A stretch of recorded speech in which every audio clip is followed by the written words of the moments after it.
Hello दोस्तों, कैसे हैं आप सभी लोग। तो ईवीएस की क्लास को हम कंटिन्यू करते हुए, और क्लासेस आपको कैसी लग रही हैं कमेंट सेक्शन में ज़रूर बताएं।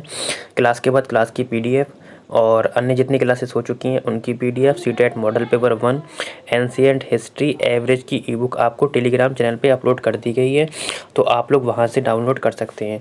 ठीक है, और टेलीग्राम चैनल डाउनलोड करने से आपके दो फ़ायदे मिलेंगे। एक तो आप हमारे साथ अपडेट में रहेंगे, और जितने हमारे नोट्स तैयार होते रहते हैं हम उसमें तैयार, और आपकी नोट्स जितने भी आपके टाइप हो जाते हैं तो वो उसमें अपलोड कर दिए जाते हैं।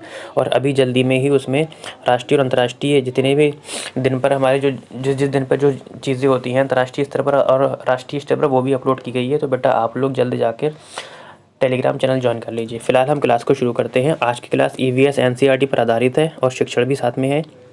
प्रीवियस ईयर के क्वेश्चन भी मिक्स होंगे। ठीक है, तो आप लोग लास्ट में ज़रूर बताएं कि आपने कितने क्वेश्चन अटैम्प्ट किए हैं। फिलहाल हम क्लास को शुरू करते हैं। कहता है अलबरूनी के संदर्भ में असत्य कथन की पहचान करें। ठीक है, कहता है ये फारसी विद्वान, लेखक और वैज्ञानिक था। बिल्कुल, अलबरूनी जो था बेटा ये एक फ़ारसी विद्वान था, लेखक भी था और वैज्ञानिक भी था। ऑप्शन नंबर ए आपका बिल्कुल ठीक है। कहता है ये फ़ारसी, सीरियाई और केवल यूनानी भाषा का ज्ञान था। मैंने आपको बताया था सीटेट में अगर आपको केवल शब्द दिख जाए, टैग वर्ड के तौर पर बताया था, उस ऑप्शन को आप काट दीजिए, वो गलत होता है। ऑप्शन नंबर सी की ओर आते हैं। कहता है कि अलबरूनी को भारतीय इतिहास का पहला जानकार माना जाता है। बिल्कुल बेटा, ऑप्शन ये भी ठीक है आपका। फिर कहता है कि इसकी पुस्तक का नाम किताबुल तफ़हीम था। बहुत ही अच्छा क्वेश्चन है, डायरेक्ट भी पूछ सकता है कि अलबरूनी की पुस्तक का नाम बताइए। 4 ऑप्शन दे देगा, उसमें एक ये भी होगा किताब उल तफ़हीम। ठीक है, तो बहुत ही सिलेक्टेड क्वेश्चन है बेटा आपके लिए। आप लोग लास्ट तक ज़रूर बने रहें। और क्लासेस कैसी लगी, अगर आपको क्लास अच्छी लग रही है तो सब्सक्राइब ज़रूर करें चैनल को, और अपने दोस्तों को भी शेयर करें। ठीक है, फिलहाल आगे बढ़ते हैं। क्वेश्चन नंबर 2 कहता है कि शेर के लिए प्रयुक्त सिंह शब्द जो है आपका किस भाषा का शब्द है। कहते हैं लैटिन भाषा का है, हिंदी भाषा का है, उर्दू भाषा का है या संस्कृत भाषा का है। आपके चैप्टर में टॉपिक है आपका जानवर, तो उसमें से लिया गया है। ठीक है, तो ऑप्शन नंबर सी हो जाएगा, डी हो जाएगा संस्कृत। क्वेश्चन नंबर 3 कहता है कि वे कौन सा जीव है जो शिकार को दफन कर देता है। भूख लग पर नहीं होगा बेटा, लगने पर होगा, उसे वापस खा जाता है। शेर होता है, बाघ होता है, स्लॉथ होता है और भालू होता है। तो ऑप्शन हो जाएगा आपका शेर। ठीक है, ऑप्शन शेर हो जाएगा। ठीक है, क्वेश्चन नंबर 4 कहता है कि एक शेर अपना मुंह कितना बड़ा खोल सकता है। 1 फीट तक खोल सकता है, 2 फीट तक खोल सकता है, 3 फीट या 4 फीट। तो बेटा कितना खोल सकता है, 1 फीट तक वो खोल सकता है। ऑप्शन नंबर हो जाएगा आपका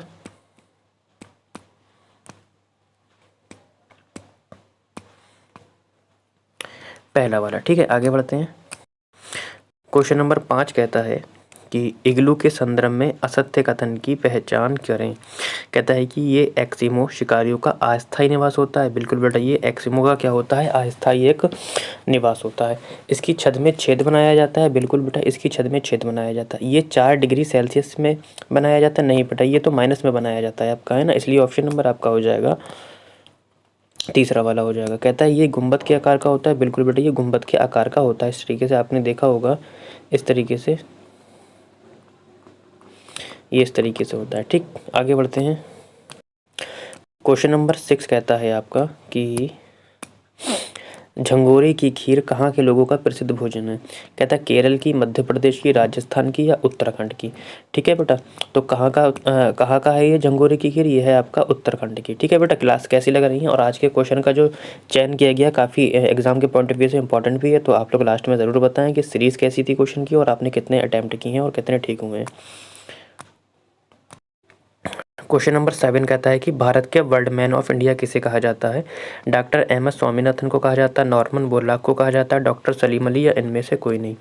तो बेटा किसे कहा जाता है भारत का world man of India, doctor Salim Ali को कहा जाता है। यदि आपसे पूछ ले कि भारत का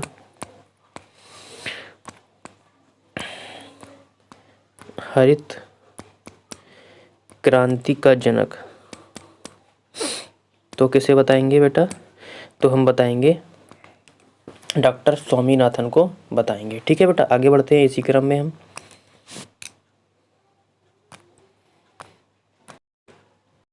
तो क्वेश्चन नंबर 8 कहता है कि किस महाद्वीप को पक्षियों का द्वीप कहा जाता है। कहता है अफ्रीका महाद्वीप को, एशिया महाद्वीप को, ऑस्ट्रेलिया महाद्वीप को या दक्षिण अमेरिका को।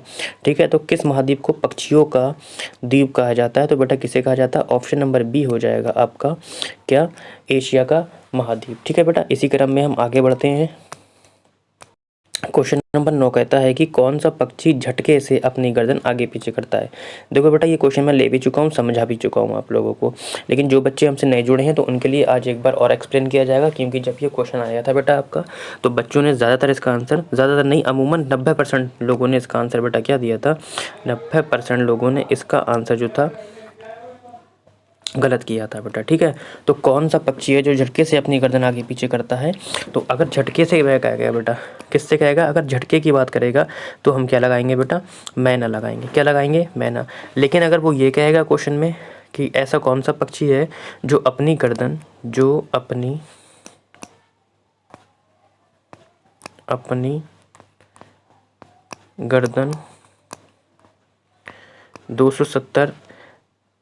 वैसे 360 तो कभी घुमा ही नहीं सकता वरना गर्दन ही टूट जाएगी उसकी, लेकिन किसी किसी बुक में दे रखा होता है, फिलहाल एनसीईआरटी नहीं पूछ सकता, पूछ भी सकता है।